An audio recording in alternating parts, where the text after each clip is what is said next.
Good evening, everybody. Good evening. Good evening. Yes, let's have a kind of I used to be a early childhood education teacher, and when I said good evening to my students, they said what?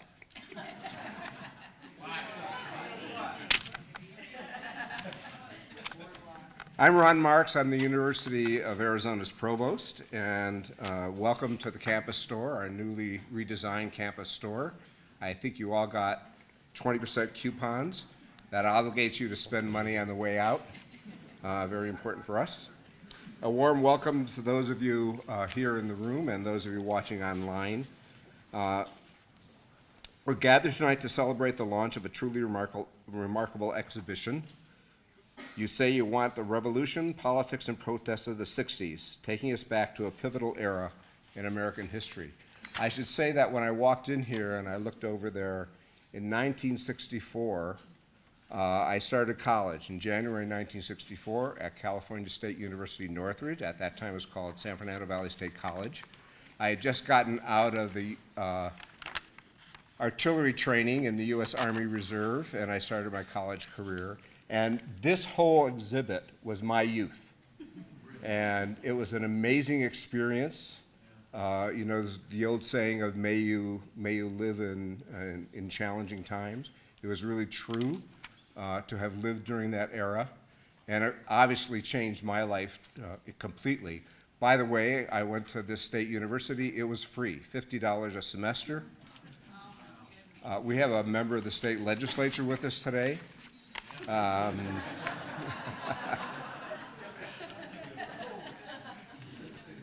The exhibit is a collaborative endeavor between the Center for the Philosophy of Freedom, we affectionately call it the Freedom Center, the University of Arizona, the Museum of Democracy, and the Arizona Board of Regents. It offers a unique window into the power of protest and its lasting impact on our nation's political and cultural landscape. I served as the Dean of Education here for many years. In the last graduation ceremony, I told the students go out and protest if they wish. After the ceremony, during the reception, a family member came up to me and said, "How dare you tell our children to protest?" And I reminded her that the country was born on the myth of the Boston Tea Party. So protest is part of our blood, and we should do it when we need to do it. The Museum of Democracy boasts the world's largest collection of political memorabilia, from campaign buttons and artifacts from major social movements. It's a testament to the ongoing struggle for civil rights, women's rights, social justice, and the very essence of freedom and democracy in America. We're fortunate to host one of the Museum of Democracy's exhibitions right here on campus. Consistent with our commitment to these essential freedoms, we're honored to have with us a staunch advocate of civic engagement and education right here in Arizona. Please join me in giving a warm welcome to Representative Matt Grass. Representative Grass.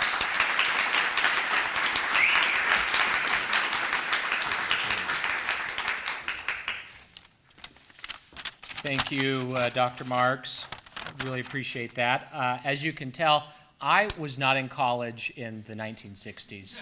I came long after that, but it is fascinating to see all of this. You know, we're 28 days out from the general election, and the same kinds of messages and tactics, maybe in a different form, on full display. I'm sure you can just see commercial after commercial, door knocking, mail, texts, Facebook ads, YouTube clips, all of that in the new modern age of campaigning is very similar to all of the messages that we're seeing out here to try to get people's attention and to persuade them to vote for a particular candidate. So it is fascinating to see this.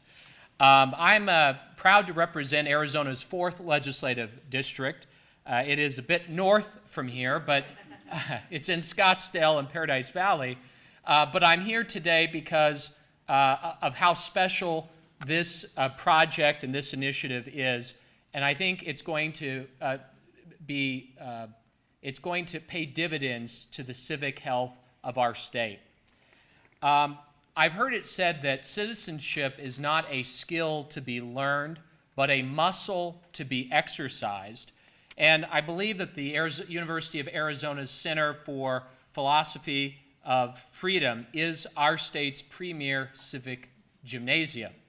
So I would like to begin by expressing my heartfelt gratitude to the center's director, Mary Rigdon, and the associate director, Sara Masconale, for keeping us all in shape by making events like this possible. Your commitment to creating spaces where we can reflect on our better angels is deeply appreciated on behalf of the state of Arizona. I also want to extend my thanks to the Museum of Democracy, particularly Pamela Wright and her associate Yvonne Cahill, for preserving and illuminating the key moments that have shaped our democratic evolution. In fact, Yvonne brought this idea to me 2 years ago at the beginning of my first term in office. And I have to say that it was an easy sell to my Republican and Democratic colleagues, as well as the governor. Your efforts remind us of the enduring importance of understanding and valuing the rich history of this great experiment we call a democracy. And finally, I'm grateful to the Arizona Board of Regents, especially Regent Jessica Pacheco, whose dedication to civic education and public engagement continues to inspire. The Arizona Board of Regents Presidential Project is a shining example of how we can foster a deeper understanding of the American presidency and the electoral process, not just for students, but for the broader community. The work we are doing together is essential in building a more informed and engaged citizenry. As a member of the Appropriations Committee, I was proud to support this initiative in the 56th legislature that invests in dynamic programming like what we are experiencing tonight with the Freedom Center leading the way. These are the moments that deepen our understanding of the nation's history, values, and even the challenges we face with reconciling liberty with order or balancing the tension between central authority and autonomy. I can tell you, as a state legislator, I hear a lot about local autonomy from our cities and our towns and our school districts and our universities, and the tension is real. But we do so in navigating the diverse factions that define democratic governance and hopefully reach an acceptable conclusion. By creating opportunities for students and all of us to more fully understand our government, we are fostering a deeper appreciation of the foundational elements necessary for the success of any democratic republic. It is my hope that tonight's discussion will help us reflect on the constitutional principles that safeguard our liberty and prevent us from taking them for granted. A special thank you to Dr. Cornel West and Dr. Robert George for their contributions to this evening's meaningful dialogue on constructive civil discourse. These conversations serve as a powerful reminder of the strength and importance of civil disagreement in our society. Disagreements that, when we engage thoughtfully, lead us to better solutions and a stronger union.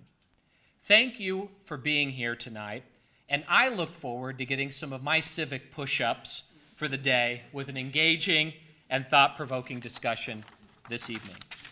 And with that, I believe I'm going to introduce Mary Rigdon back to the podium. Thank you. Thank you. Yes, thank you so much, Representative Grass. We appreciate your support and the support of the Arizona Board of Regents in bringing the Museum of Democracy to our campus. Welcome, and thank you for joining us this evening. We're excited to present this partnership of ours with the Museum of Democracy, an institution that shares our commitment to exploring the complexities of freedom and democracy in America. Universities have a long history of protecting and promoting freedom of speech and academic freedom. We best fulfill our service to the public when our actions, policies, research, and teaching are grounded in these fundamental principles. At the Freedom Center, we are committed to providing opportunities for collective engagement from diverse perspectives. This collaboration with MAUD is one example, but there are more. So here's a little advertising pitch for you for what's coming up. So our next event is October 24th in collaboration with the UA Discourse Series. We will host a discussion, Bridging America's Divide in an Election Year, featuring Joanna Maska, former press aide of President Obama, and Sean Spicer, who served as press secretary in the Trump administration. You might imagine that they have somewhat different perspectives and experiences of their time spent in the White House. On December 4th, Representative Elmer Hernandez and Senator Gowan will join us in Phoenix. They will have a conversation about their bipartisan efforts in co-sponsoring a bill that eliminated the burdensome administrative fees that are routinely leveled on children involved in our juvenile court system. We hope that you will join us for those. The success of an event like this is always a team effort, and so I want to take this opportunity to recognize our really incredible team that we have that's been instrumental in making tonight's event a success. So first, thanks to Operations Manager Lindsay Wagner, who we could applaud, but she's actually having an epic vacation in Havasu Falls. I also want to thank our dedicated staff at the Freedom Center, Carrie, Tiffany, Debbie, Michelle, Mari, Ben, and Colton, who many are actually out on the mall offering pizza to our hungry students.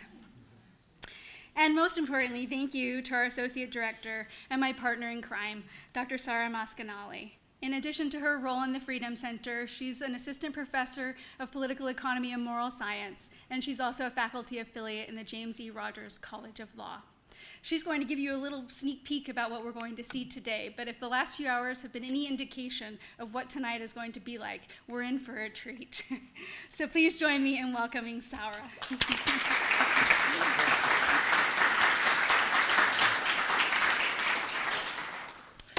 Well, good evening.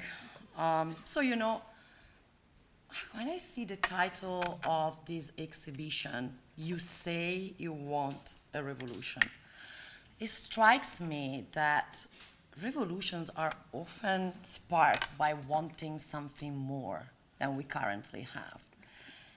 And I think that what we have these days is a tendency to shy away from disagreement, fearing animosity in return. So if that's the case, we at the Freedom Center, we do want a revolution. We want more. We aim to foster a space for healthy disagreement because we believe that civil disagreement is a catalyst for growth, progress, innovation. And you know, as recently put by Robert George, one of our esteemed guests tonight, in the context of the classrooms, he wrote last week, I believe, no beliefs, moral, political, religious, are sacrosanct. All are on the table for critical, rational scrutiny.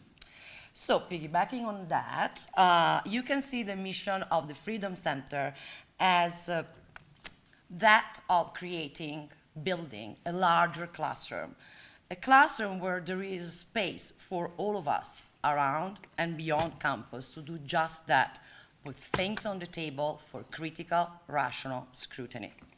So that's the plan for tonight, as we present a conversation on civil disagreement, protest, and the American Republic. I believe a most timely intersection of topics crucial to our collective life.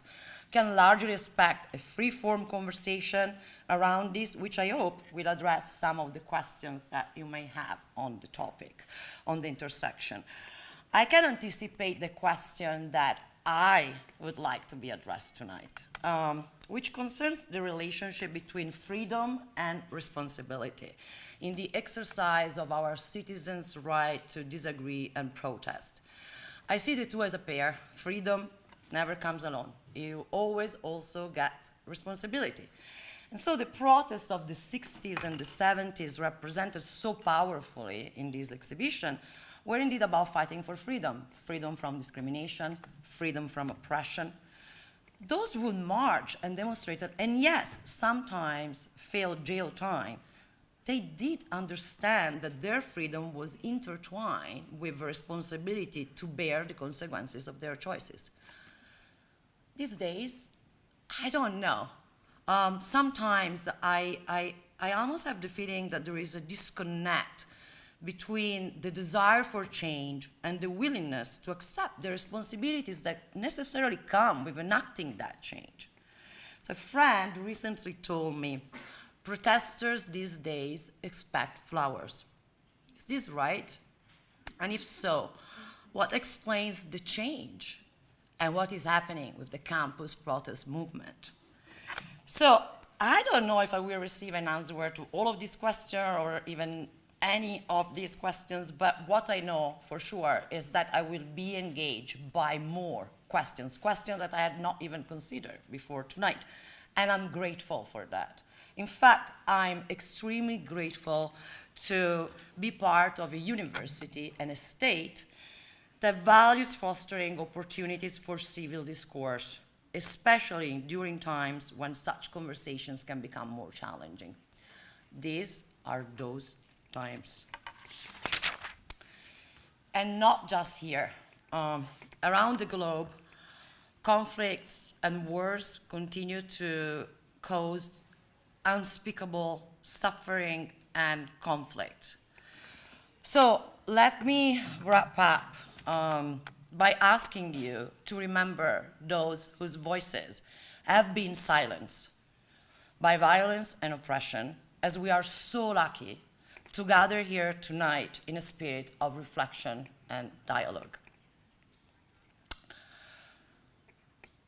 And with that said, it's my great pleasure to introduce our moderator for tonight, National Review Senior Editor, and my dear friend, Jay Nordingler.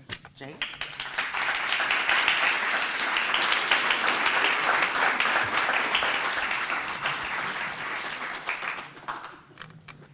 Hello, everyone. So nice to see you. I am privileged to be associated with the Freedom Center. I consider it a point of light, as the first Bush would say. Just a wonderful project, wonderful thing. And this wonderful Museum of Democracy, I was thinking I was slightly worried. Is democracy something that belongs in a museum now? Something to be fossilized? I thought, no, we have art museums and we still have art. So it's going to be okay. Well, we have for you two famous intellectuals who are famously friends of each other. They are collaborators, they have been co-professors, they are sparring partners. It's a kind of left-right dynamic duo. And Cornel West, what an interesting life. He grew up in California, in Sacramento. And as he says, he grew up on the chocolate side of Sacktown, not the high-steppin' side. And he went to Harvard College, all the way across the country, and then on to Princeton for graduate school. Robert P. George, Robbie George, is from West Virginia. And as I quipped earlier today, not every West Virginian plays the banjo, but Robbie does, and very well, at a professional level. And this West Virginia kid went on to Swarthmore, Harvard, and Oxford. As for teaching, I could give you the list of universities at which Cornel West has taught. But just think of many of the big ones. He has taught there. There's a long list. Yale, Harvard, Princeton, Columbia, Paris, on and on. He's been all over. And you'll love this, Cornel. I was thinking about you and thinking of Herbert von Karajan, the late conductor, was known as the general music director of Europe. And the joke went, he got into a cab, and the cabbie said, "Where to?" And Karajan said, "Doesn't matter. I'm in demand everywhere." That's Cornel West. Robert P. George, and I just joke that this may be somewhat conservative, but he has taught at the same university, Princeton University, since the mid-'80s, and of course has guested in many places.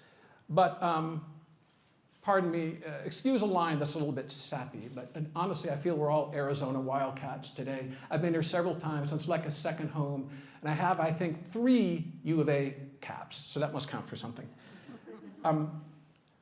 Maybe another word. I was thinking about friendships, such as the friendship between Robbie George and Cornel West. May seem an odd couple, but they have so much in common. so much goodwill, first of all, and a love of the life of the mind, and a love of dialogue, engagement, learning, teaching. And I thought of my old friend and employer, William F. Buckley Jr., who was dear friends with John Kenneth Galbraith. Now, these were once big names in America. Bill Buckley was considered the founder of the American conservative movement, and Galbraith was a famous social democratic economist. And so they would often participate in evenings just like this. They had a kind of road show. And Galbraith was very tall. He was 6'9". I looked that up today. And Bill Buckley was also great friends with sort of Galbraith's opposite, the free market economist Milton Friedman, who was 5 feet tall. And Bill would quip that you don't measure economic wisdom in height. You know, so I want to mention that these two, West and George, or George and West, have a book coming out very soon. Something, here's a buzzword of today, something very relevant.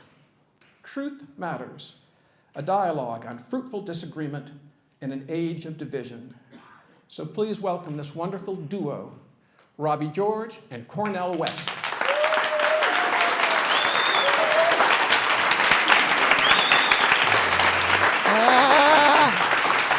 Thank you very much, then, brother.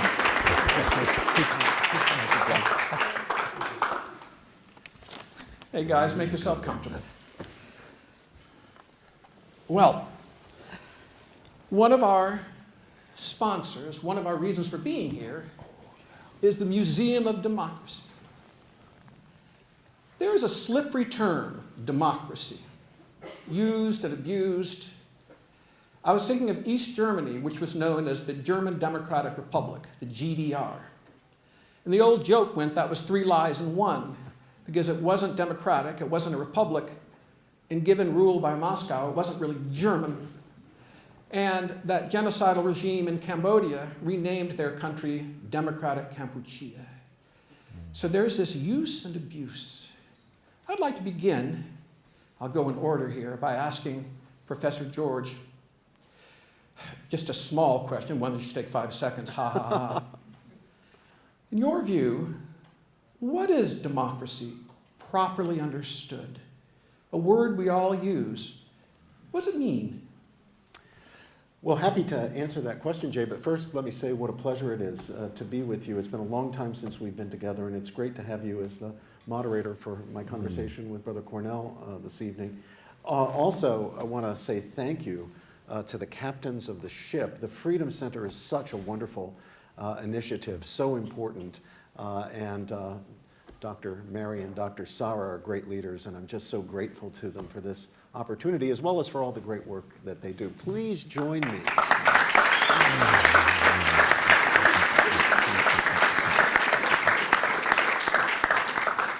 And it is always such a blessing to be with my beloved brother, Cornel West, America's premier public intellectual. Cornel and I have not had an opportunity to get together that much recently because he's been busy doing other things. And I couldn't quite figure out, like, what's more important than getting together with your old brother, Cornel.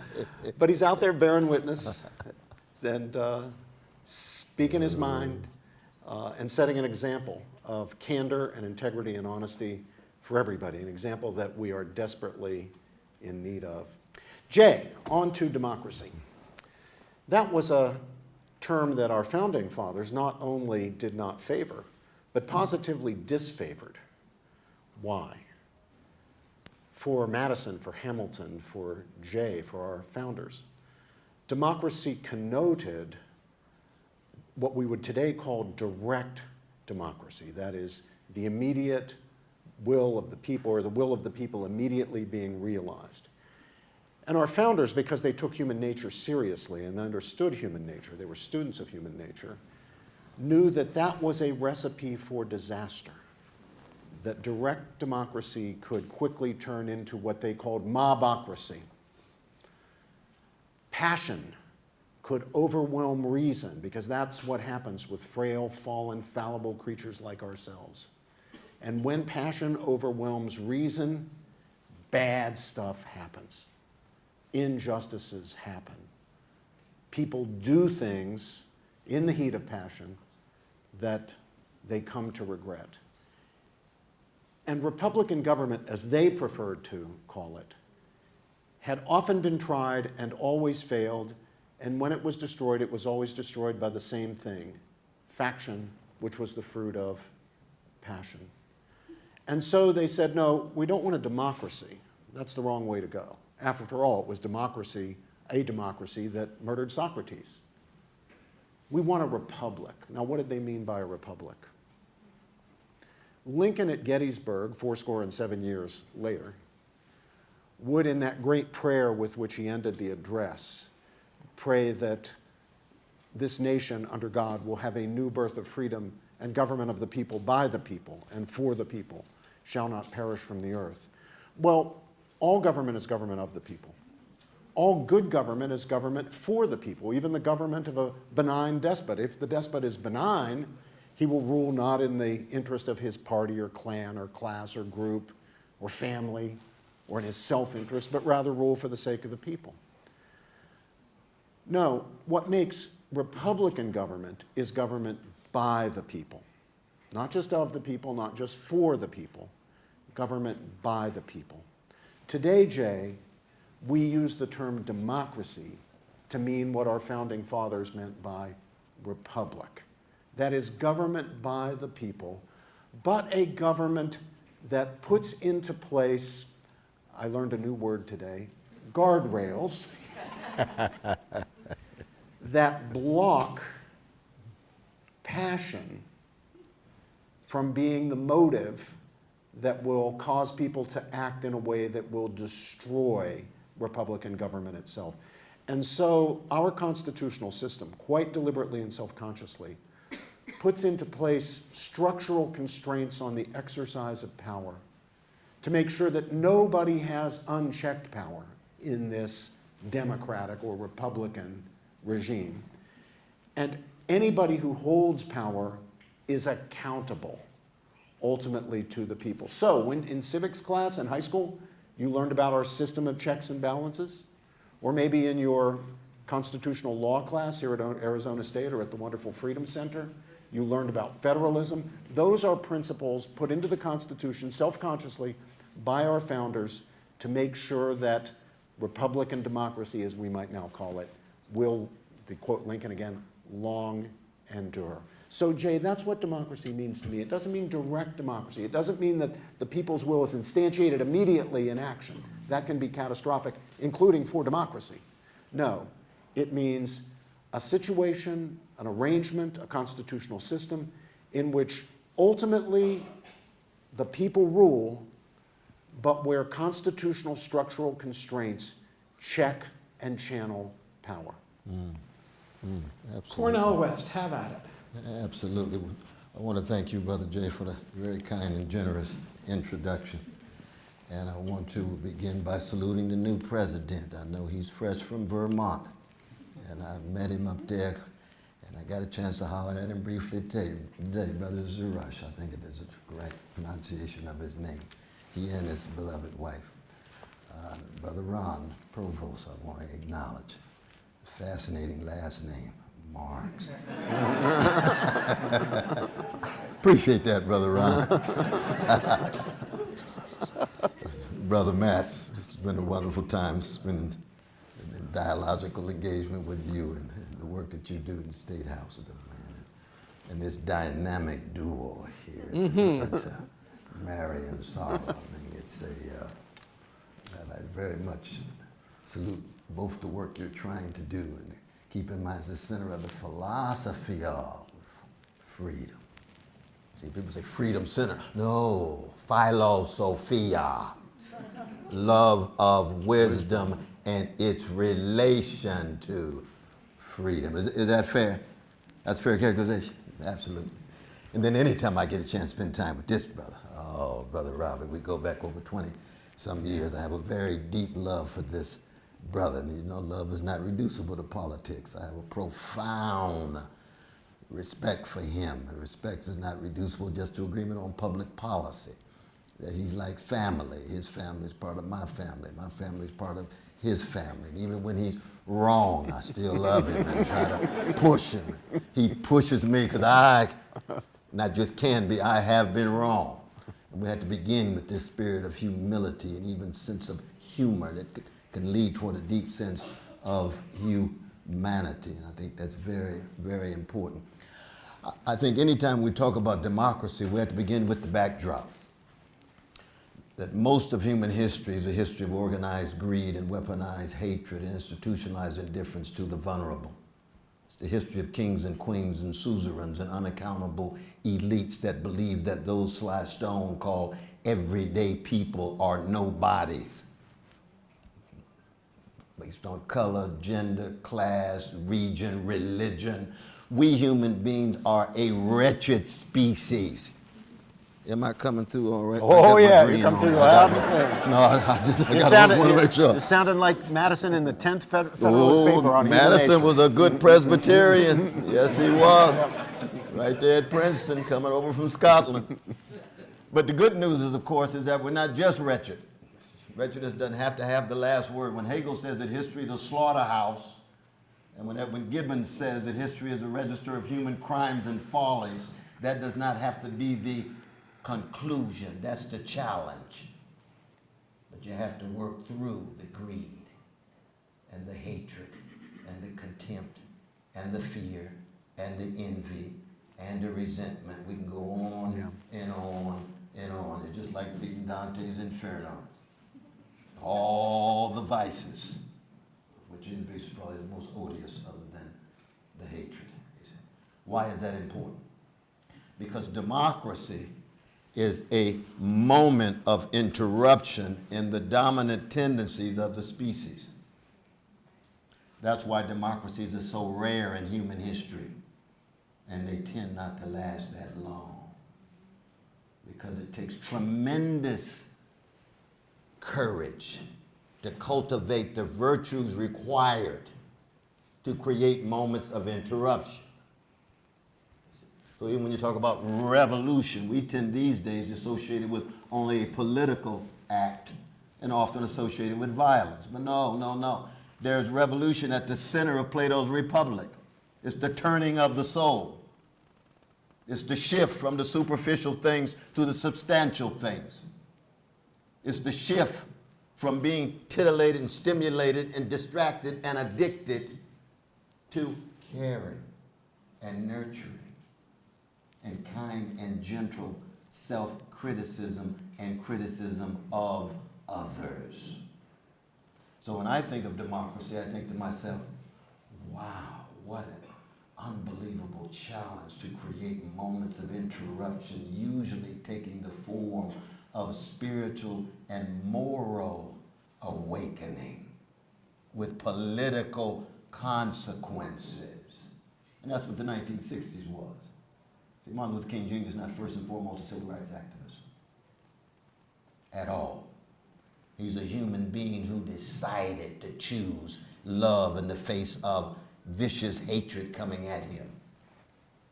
He decides to choose freedom in the face of being terrorized with death threats every day. He decides to produce joy, like a Louis Armstrong we were talking about, giving layers of sadness and sorrow. That's the blues and jazz. One of the great contributions of the American civilization to the world. And decide to be wounded healers, even when you're chronically traumatized. That's the best history of black folk in America. You can find it in the history of indigenous peoples, Latinos, Europeans of various stripes. It is a human thing to choose to be love warrior, freedom fighter, wounded healer, and joy share in the face of the dominant tendencies of human history. And when we're no longer able to cultivate mechanisms to produce virtuous persons, those dominant forces take over. The greed, the hatred, the contempt, the envy, the resentment, and the inability to generate resilience and resistance in the face of structures of domination. And so for me, when I think of this question, what is democracy? it's one kind of like the lingus, you know, in Platonic dialogue. What is courage in the like, and what is justice in the republic? What is democracy? Probably the best answer we have in American culture is Walt Whitman's Democratic Vistas. And what did he conclude? Democracy would be a wonderful idea if we had what it takes to fully execute it. Now that's Walt Whitman. He's cutting against the grain. He knew he was going to get in trouble with that definition. So he wasn't trying to produce a bestseller. It was a barbaric yawp, to coin a phrase. Well, that's in the poetry. I'm thinking of the prose. Yeah, that's right. That's right. That's right. Absolutely. You know, Jay, this might be a good time to take up that point that Dr. Sarah raised about the relationship between freedom and responsibility. There is a name of a very great figure who, at least if my students are any indication, has largely been forgotten but needs to be recalled. And that's Viktor Frankl. I wonder if that name means anything to people. I see Yes. some of the I older see a folk, lot my of heads, a lot of generation, heads. shaking their heads, yes. For our younger folk who maybe haven't heard of Viktor Frankl, yeah, there are a couple of younger ones who've read it. He was a Holocaust victim who, when liberated from the camps, began a profound reflection as a psychologist on evil and good, and most fundamentally on meaning. And he wrote a book, a little book, but a profound book, called Man's Search for Meaning. If you haven't read it, read it. Don't pass go, don't collect $200, go home, get that book, take you 2 hours to read the book. Here's a man who suffered under as evil a circumstance, as evil a regime, as evil a situation as you could imagine. And he came out of it reflecting on what is truly the meaning of life, what enabled him to survive the camp. Now, he also, when he came to the United States especially, reflected on freedom. And you can imagine, for a Jewish victim of the Holocaust, what freedom meant to him. Imagine what democracy meant to him. And so he had a great love for America. And when he arrived in New York, he noticed that magnificent statue of the woman holding the lamp. We call it the Statue of Liberty. And Frankl said, this is very appropriate because the United States, unlike what I fled from in old Europe, the United States is a land of liberty. But he was a very thoughtful psychologist. He was always thinking, and he was always sizing things up and sizing people up. And he wasn't here for very long when he was struck by the thought that, you know, freedom, liberty, it's very important, it's indispensable. He would yield to no one in judging liberty to be profoundly important. But he said, you know, Americans need to understand that liberty only makes sense and only survives if we also have a sense of responsibility. And he even proposed that we build on the west coast of the United States a statue of responsibility, so that we would have the Statue of Liberty and the Statue of Responsibility. Well, that proposal didn't go anywhere. But this profound thinker, who was not brought up in circumstances of democracy, wasn't formed the way most of us were formed, who grew up in the United States, loving democracy, loving freedom, treasuring our Bill of Rights, thinking of freedom of speech and the free exercise of religion and freedom of the press is critically important. He wasn't raised with all that. He came to appreciate those things the hard way from suffering under a regime that didn't have them. And yet, when he got here, he sized up our American character, and he was already perceiving, you know what Cornel he was perceiving, was what the late Robert Bellah, Berkeley, the great sociologist of Berkeley, would label the anthropology of expressive individualism. It was all about me and my rights and my freedoms and doing as I please and looking for my own self-fulfillment in the gratification of my desires and feelings and sentiments. And again, based on his own experience and his suffering, he could see that that is the road to hell. It's throwing responsibility out and imagining that we can live in a world of pure freedom without responsibility. This is a person with a profound message for America we would do very well to recover. Absolutely. Absolutely. Well, Cornel West, I heard a phrase many years ago And it's a trite phrase, but sometimes the trite ones are meaningful too. That's right. You know. That's right. And it's what you have a right to do is not necessarily what's right to do. There's a difference between what you have a right to do and what's right to do. So I suppose that's freedom and responsibility, two different sides. Of course, we all have different views of what is responsible. What do you think citizens owe one another?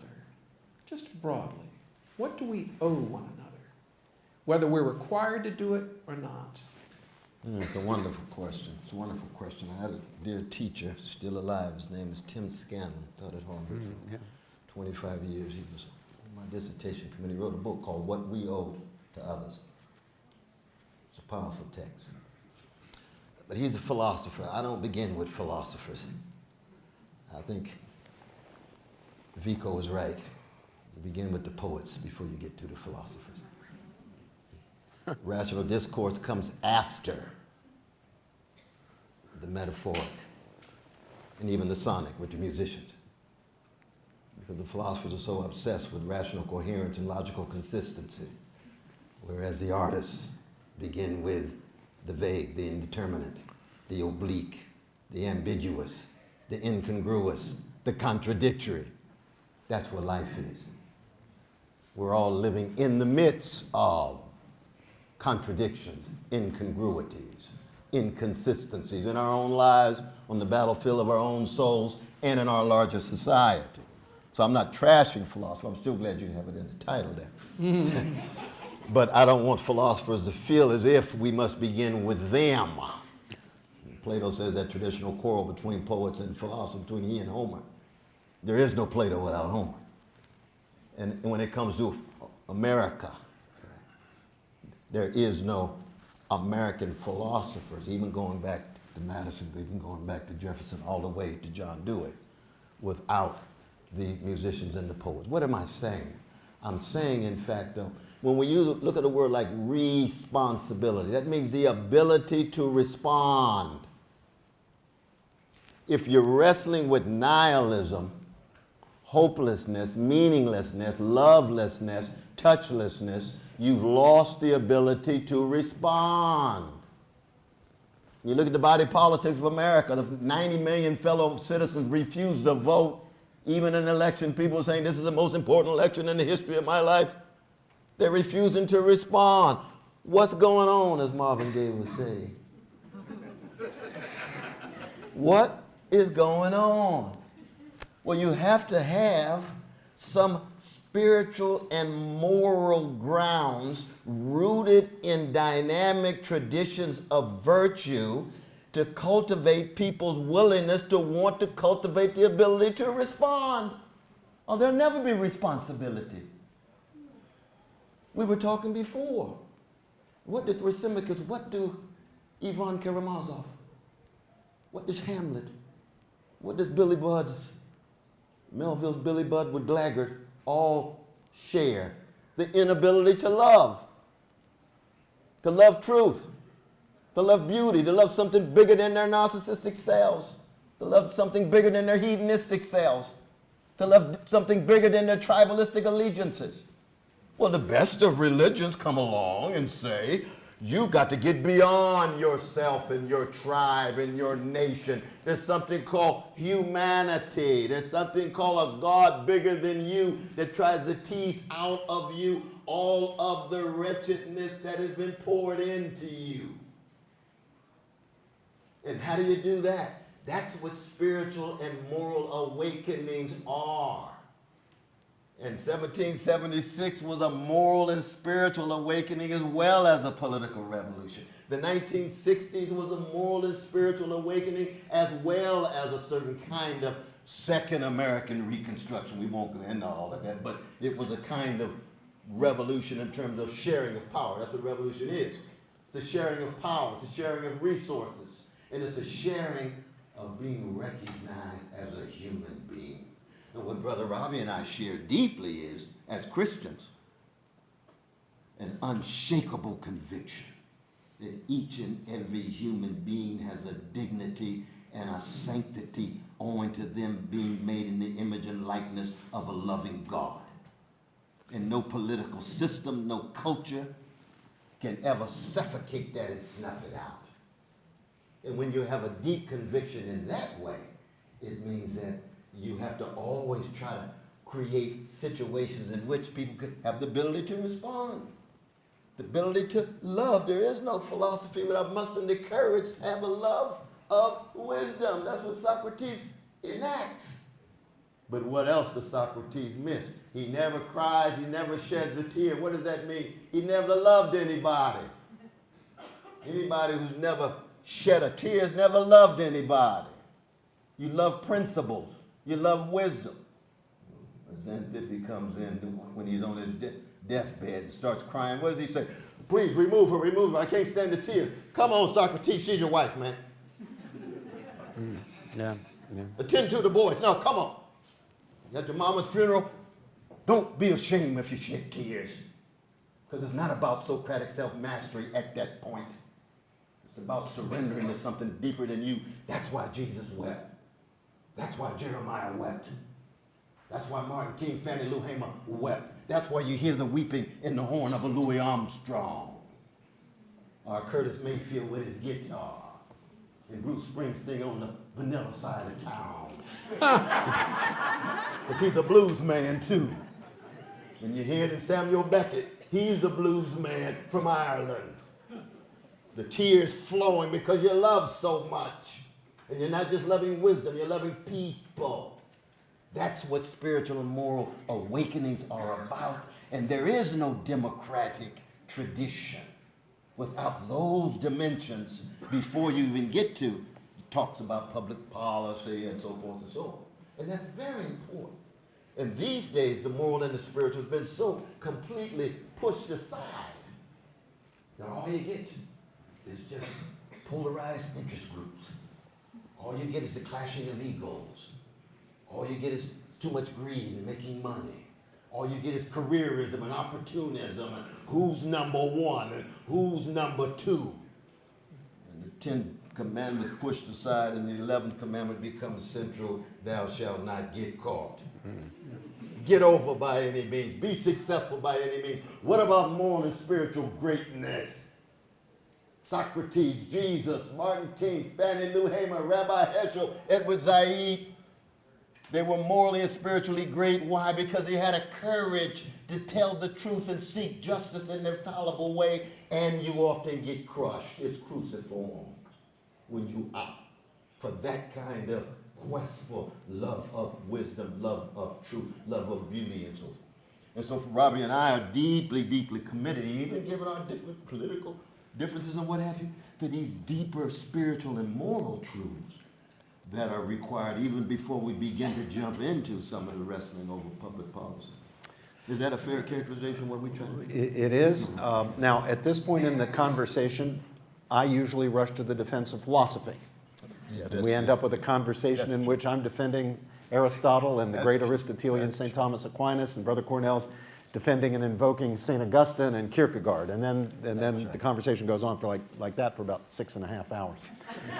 But we won't do that right now because although I am second to no one in my esteem for the great philosophers, including especially the great philosophers of antiquity, Plato and Aristotle, Socrates, of course, Cicero on the Roman side, you are right that they, for all their greatness and all that they taught us, and the depth of their understanding of what it means properly to order the soul so that the rational is in control over the appetitive or the spirited, for all their wonderful achievements, which are to be celebrated and taken aboard, they did not reach that most fundamental of truths that is central to the flourishing of any truly decent society, and without which anything called a democracy or a republic couldn't function.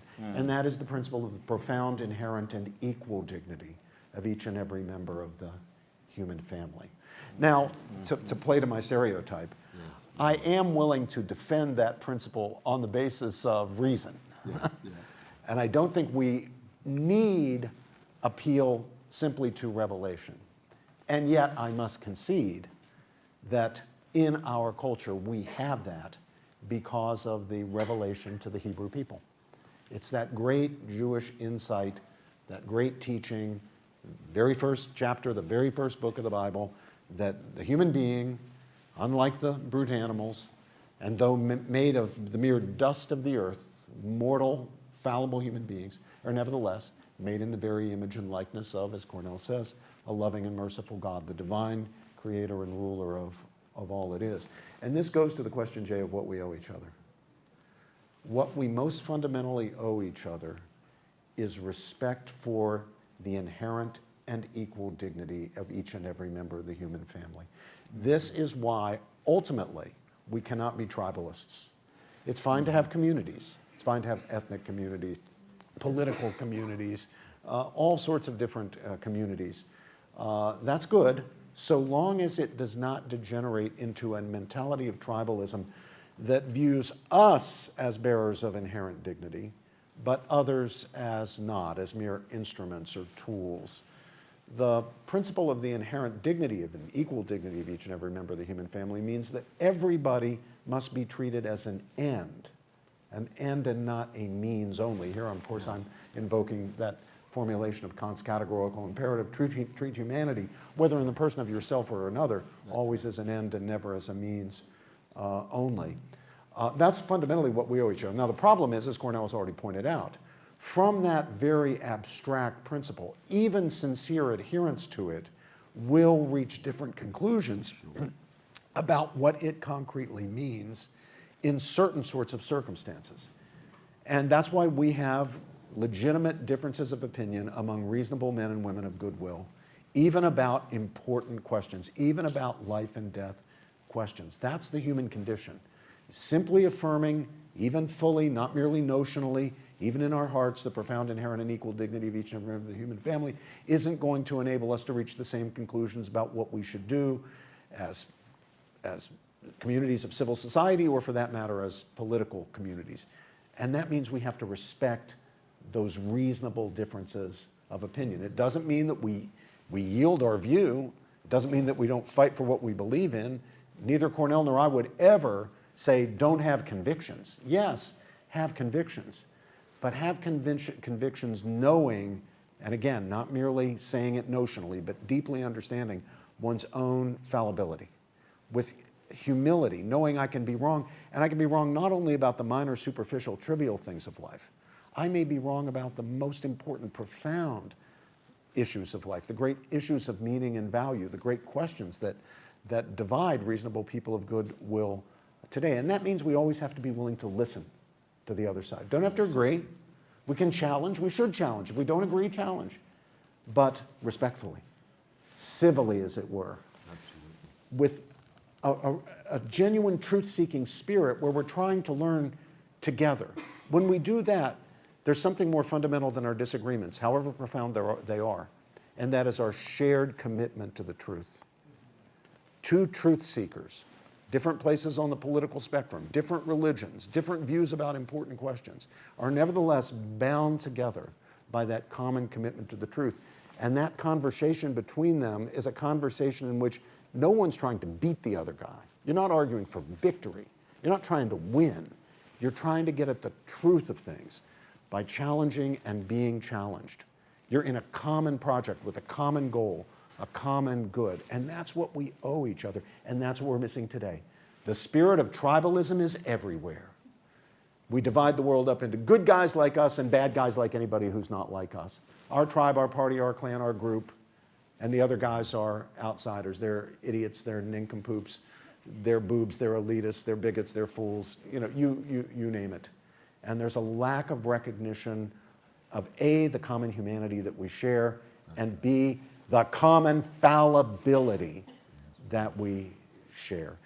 One thing we, I think, can never fail to be cognizant enough of is that right now, each and every one of us has in his or her head some false beliefs. Am I right, or is there anybody out there who has no false beliefs right now in your heads?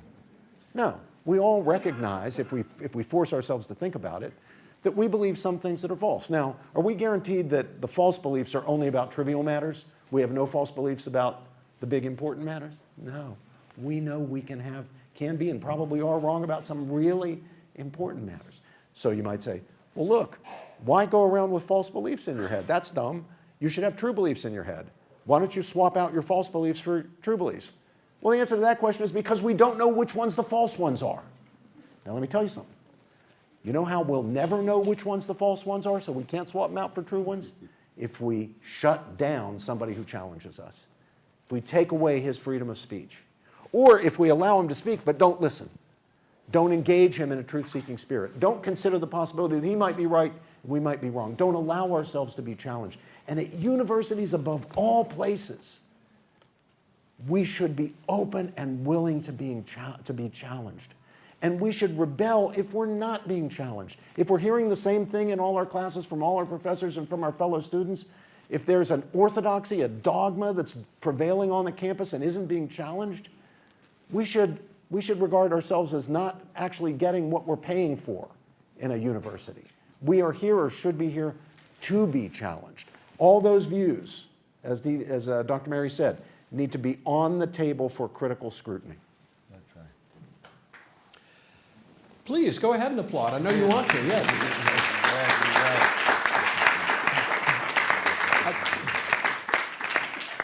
I'd like to talk about campus life a little bit, or a lot. Lots of politics on campus. I like politics. Maybe less and less, but I do like politics still. And politics is part of life, and campuses are full of life, or ought to be. But I do think there comes a time when politics should shut up for a bit, and we have other parts of life. When I was growing up, there was a slogan, popular slogan, "The personal is political." The food you eat, the clothes you wear, the friends you make, the language you use, the music you listen to. And I thought, no, it isn't necessarily.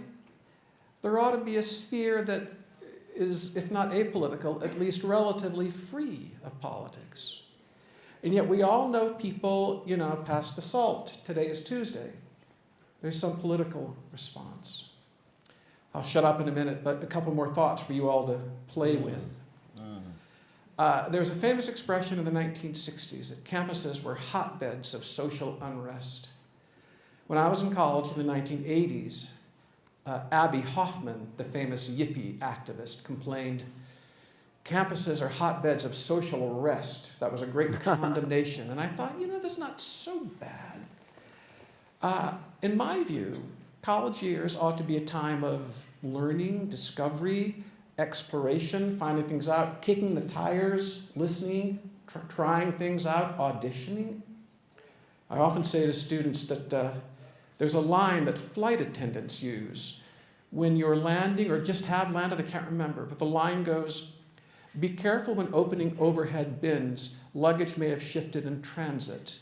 And your luggage really, your mental luggage really does shift in transit. So what you're adamant about today, you may be not so sure about tomorrow, or even take another view. So what's my question? It's this. Cornel West, what is the proper place of politics and activism on campus? Thank you for that query, my brother. Well, for me, I never begin with politics and talking about politics. I begin with soulcraft. I want to know what are the ways in which people who engage politics have a commitment to integrity and honesty and decency in something bigger than their own self or tribe. Public interest, common good, common humanity. So that when we think of a campus and you think of education, and here again, we were talking earlier, we go back to the Greeks, the rich notion of paideia, P-A-I-D-E-I-A, which is deep education, not cheap schooling. Cheap schooling is something else. You just come in to get some information, get a job, plug into the labor force, and try to live a life. Nothing against it, pretty thin stuff, spiritually and morally. But deep education has to do with how do you learn how to attend to the things that matter. The shift from the superficial to the substantial. That formation of attention. We were talking about Simone Weil and others. Yeah, exactly. And then the cultivation of critical thinking, learning how to think for yourself. See, I come from a black tradition in which our anthem is lift every, anybody know what to say? Voice. What's the anthem of black folk? Lift every? Voice and sing, till earth Exactly. and heaven ring. Exactly, lift every voice. It doesn't say lift every echo. Because the echo ain't nothing but an extension of a silo. And a silo was about mechanisms of conformity and complacency and usually cowardliness for you to remain parochial and provincial. When you come to campus, you come shaped by all that love of mom and dad and grandmom and the mosque and the synagogue and the church and sports, but you need to grow and mature. You need to shatter certain parochial and provincial presuppositions that you bring. And that doesn't mean you turn on mom just because she might be wrong on some issues, love her and take a bullet for her, but tell her, Mom, time to be Socratic right now. Oh, you taught me some things that are just not true, but I love you to death. I love you to death. And no matter how much we disagree, my love will be deeper. But that's what it is to engage in a formation of attention and a cultivation of thinking for yourself. And then there's the maturation of the soul for compassion and courage and willingness to take a risk and be in the world but not of the world and against the grain of the group think, against the grain of the mob, against the grain of the crowd. That's what it means at the deepest level to be a human being for me. You see? And we all fall short. Beckett is right. Try again, fail better. That's the best we'll ever do. Try again, fail better. But we want to end up being better failures. Because none of us will ever have a monopoly on truth and goodness and beauty and the holy. And therefore the need for fallibility, finitude, acknowledge, and fallenness. I speak as a Christian. Fallenness as well. And therefore university has to be one in which it is willing to be truthful about its own will to truth. And it will always fall short. So what about politics on campus? There's always politics because there's always the operation of power. When the person on the political slogan came along in the 60s, it was primarily our dear sisters, right? It was the feminists who were saying, you all have confined us to domestic spaces, and the personal abuse and the personal violation is a wielding of power, and therefore there's a political dimension in how you relate to us in a personal way. They were absolutely right about that. That I'll buy. They were absolutely right. See what I mean? I'm with you, yes. But it's the formulation of it. Mm-hmm. Now, there are misuses of it, just like there's misuses of all kind of slogans. Look at all the societies claim to be democratic. And so the Soviet Union had the most libertarian constitution ever written. Now try to drop into Moscow and engage in parrhesia, engage in free, unintimidated speech and fearless speech. You go under. The same was true in the United States for so long. We are the beacon of liberty. Come to the slave plantations and see what's going on. Oh yeah, we got a problem. We toward a perfect union. We're gonna have to work on that soon, where you're gonna have a civil war. If you're not Socratic enough to confront it civilly.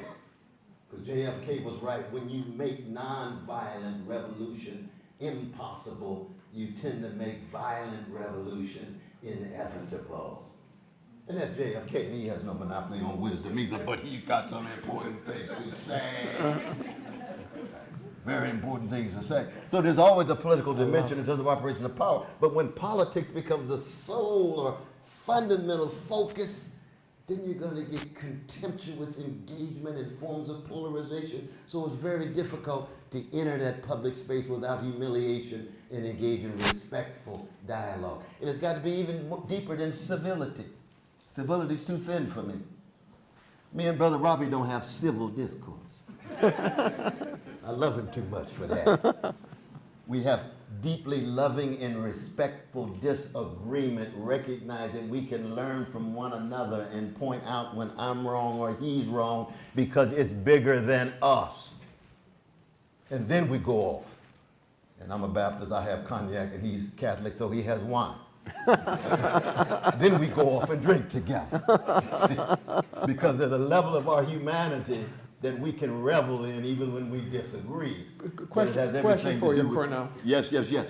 If two people don't reach your height of brotherliness and love, will civil discourse do as second or third best? You know what I mean? I agree. Civil discourse has the sense of putting up with the other guy. Exactly. Holding your nose a bit. That's right. Yeah. That's right. Is that better than something lower? Because what you have, I find, is very rare.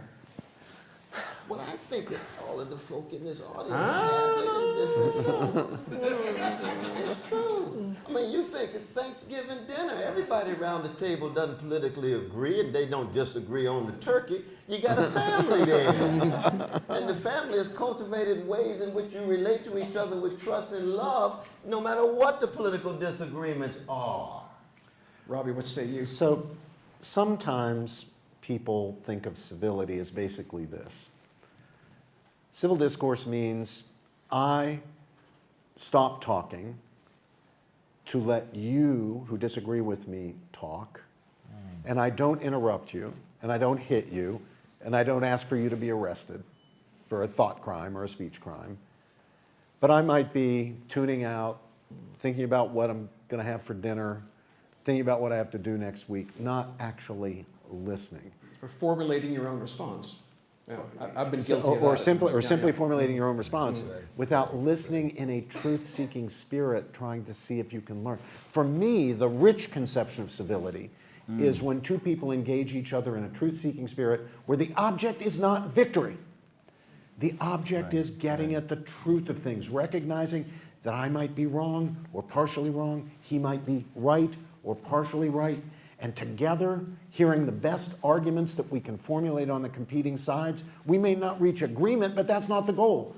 We might get closer to the truth, deepening our understanding. Something good in terms of truth-seeking is going to come out of that engagement. So now, if you have that rich conception of civility, I think we could say, yes, that would be civil discourse. Trouble is, it seems to connote, the concept of civil discourse seems to connote that first idea. I sit politely and let you pontificate, until you sit politely and let me pontificate. But we're just trying to beat each other in an argument or win for our team or our side or our tribe or our group or get ahead or show off or what have you. It's the kind of thing that Socrates confronted the sophists about constantly. What did the sophists do? They were people who were paid handsomely by wealthy families to teach the young men to be good orators so that they could take their place in Athenian society or maintain the family standing in Athenian society. They didn't care about truth. They cared about winning, about victory. Well, you know, that is not what we want. These days people say owning. I've owned you. Yeah, own the libs. A lot of conservatives say cable TV, own the he libs. owned Yeah. her. That's just not the truth-seeking spirit that we should. So whether we call it civil discourse or not, you know, that matters less to me than that we embrace the idea and ideal of treating each other as fellow truth seekers in a common enterprise with a common good, a common goal of trying to deepen our understanding of things on which reasonable people of goodwill can and do disagree. And that is an awful lot of things. Absolutely. Robbie, do you think our nation is combustible? Oh, do I think it can be blown up that this I mean, the experiment in atmosphere Republican government? right now. Do you think it's combustible? Oh, yeah. I mean, well, it almost came apart, of course, in 1860, 61. We almost lost it. And almost lost it for the reasons that Madison identified as the ones that cause republics to fail. If you read Federalist number 10, that's another thing you can read. You read that one in about 20 minutes if you haven't read it. But you know what? There was a time before when it almost failed. And our time right now really resembles that time before. If there are any American historians or students of American history in the room, I'll bet you know what I'm talking about, the election of 1800. Right? So we got off to a great start in a certain way because everybody was behind Washington. He was the indispensable man. He was the great man. He commanded respect across the spectrum, so forth and so on. His vice president is Adams, and Adams is elected as his successor. By that time, parties had formed, something Washington had warned against. He saw the catastrophe coming, but it couldn't be stopped. Parties, and therefore partisan alliances and ideologies developed. And the next thing we know, we had the Federalists led by Hamilton, people like Adams, against the Jeffersonians, Democratic Republicans. Jefferson was the main leader of the faction. And it was entirely unclear whether we would have a peaceful transfer of power from one political party to another if the Federalists lost, which indeed in the end they did. Fortunately, blessedly, we did get a peaceful transfer of power, and this experiment in Republican government and ordered liberty was able to continue, but it was a darn close run thing. And I don't know how I would have bet at the time about how it was going to go. People in that time thought that those on the other side were the enemies of the principles of the Republic. So they thought you could win and had to win at any cost. You could tell any lies. You think that what we see the candidates calling each other and accusing each other today is bad? You should see what it was like in 1800. It was ferocious. People thought they could say anything because the end, preserving what we would today call democracy, preserving the Republic, had to be achieved at any means. Lying, cheating, stealing didn't matter. You know, our tribal allegiances overwhelmed the people of that period, and we almost lost it. Yeah, if that's what you mean by combustible, we are potentially combustible, and we're in just about the situation we're in today. We're in today in the situation we're in about 1800. Fortunately, we're not in the situation we were in 1861, but you know, that comes on you really fast when it comes. Something that Cornel West was saying reminded me of my beloved Dr. Johnson. Oh, yeah. One of my favorite lines about America, I'll paraphrase, "I'm sick of hearing yelps about liberty from the drivers of slaves." Yeah, Marvelous. that was right. And you, Cornel, were quoting Benjamin Franklin earlier today, "A republic if you can keep it." And I think, too, of an expression from a French historian I learned from a Frenchman. I love this. "A nation is a daily plebiscite. Every day you decide, what do you want to be? What are you going to be? What is your character?" So what do you think about this question of combustibility and a republic if we can keep it? I'm glad you invoked the great Samuel Johnson. He's a wise man. I think it's Michelet you have in mind who said that democracy is a daily plebiscite. And his great work on history of the nations, especially the French nation, but a comparative analysis. See, one of the great paradoxes of the modern world is that democracies enter the modern world in the nutshell of the nation state. And a nation state has a monopoly on the instrumentalities of violence, wars externally, dealing with order at home, and institutions of public administration. And bureaucracies and forms of professionalization can actually float far beyond public interest and common good as they have their own sets of dynamics. Same is true for the military. And we know the great speech of Eisenhower before he left in January 1962, the military-industrial complex. He warned about it. He warned about it. And people say, oh, he had a Republican. Yes, he did. He warned about it. He was a general who fought in the most barbaric of modern wars in which over 100 million people were killed. He warned about it. He was wise about it too. You see. And so in that sense, it seems to me that the question of how do we deal with the expansion of the combustibility.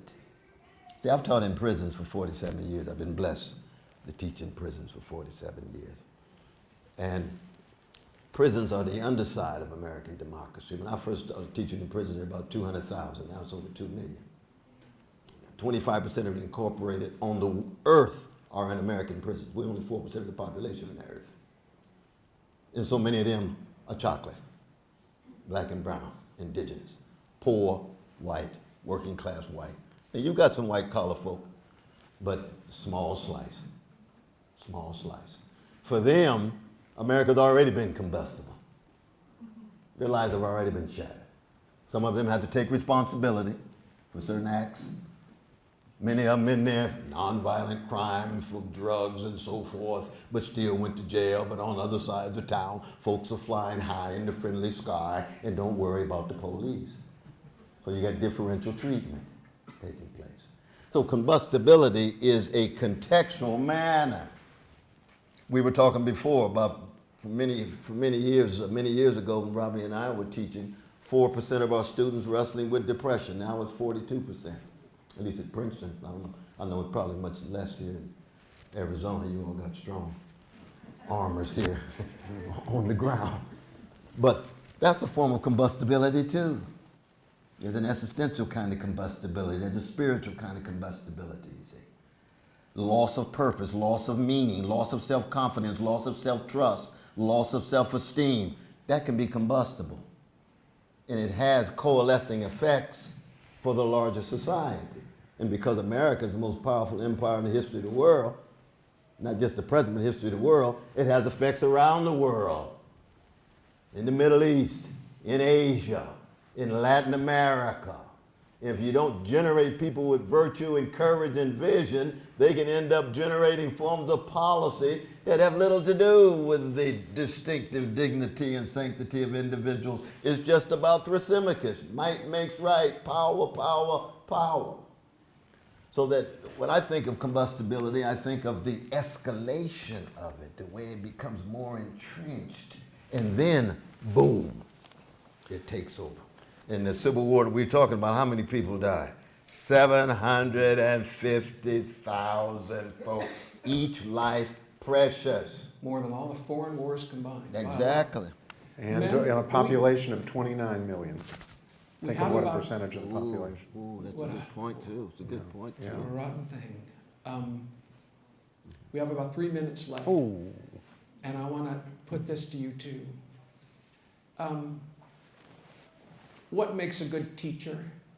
What makes a good student? You have a grand minute and a half, Robbie German. okay. What makes a good teacher? What makes a good student? So first, if I can go just for a second, use a second of my time to go back to that question about what universities are for, universities and politics. Oh, yes, yes, yes. Marx, not our Marx, the other Marx, famously said that the philosophers have tried to understand the world. The point is to change it. That's among the many false things that Marx said. And it is profoundly dangerous to universities when we think we should lay aside trying to understand things and just make universities about the project of changing the world or changing the country or accomplishing our political goals. We completely undermine the truth-seeking mission of the university, and we deprive our students of that most precious of things, a genuine education. What makes for a great teacher? Just watch this guy in the classroom, which I've done many times because I've had the blessing of teaching alongside him. A great teacher exposes his students to the best that has been thought and said on both or indeed all sides of important questions. Is exactly what Brother Cornel does. I have watched him so many times. I've been inspired by him and learned from it, doing it.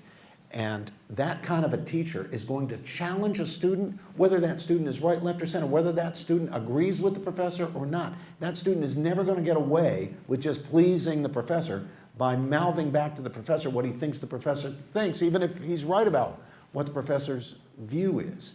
He's going to expose students to the best that has been thought and said. That's what Cornel means by paideia, by deep education, which is not just learning facts or even just learning skills. It's wrestling deeply with important questions across the arts and sciences, by the way, not just in philosophy, not just about politics. Even if you're trying to figure out the meaning of a Shakespeare play or to more deeply understand one of the sonnets, making sure that the student is exposed to the different perspectives, to the different way it can be viewed, to the different possible meanings that are there. A good professor is never shoving ideas down students' throats. A good professor is trying to, and is accomplishing this, he's teaching his students by both precept and example to think more deeply, more critically, which always means and includes self-critically, and for himself, independence of mind. Absolutely, that's so true. Bring us home, Cornel West. I wish we had more time, but you all have been Give us a coda and a benediction. So patient. So I tell my graduate students that please read before you go into the classroom the great classic by Alfred North Whitehead of 1933, Adventures of Ideas. Oh, yes. Adventures of Ideas. Why? Because he recognizes that you begin as a teacher with your own learned ignorance. And the students have to see that though you may know more, you are not the absolute authority. So that by example, you begin to enact this very Socratic spirit that you want them to imbibe and inculcate in the classroom itself. So that by example, not just precept and principle, by example, you're letting them know, as a teacher, I'm a learner just like you. And of course, during office hours, you can tell them, and I know there's things that you could teach me. Because you may have been like this brother, he's a master on the banjo, he's from West Virginia, you know.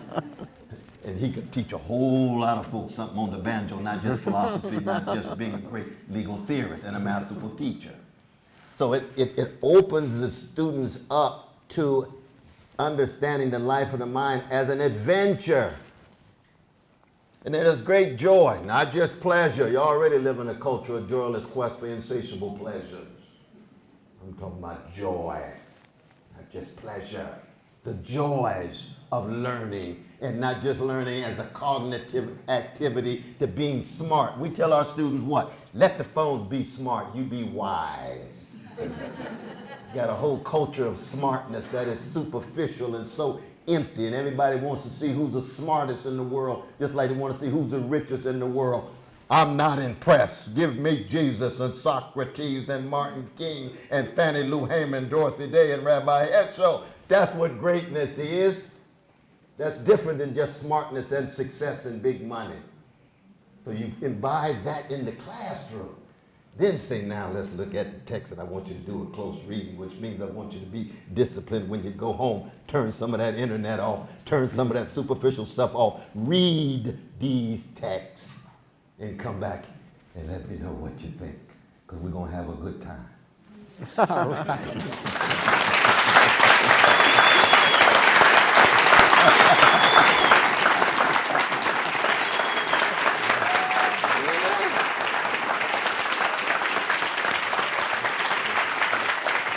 You were wonderful, brother. You were wonderful, man. You were wonderful.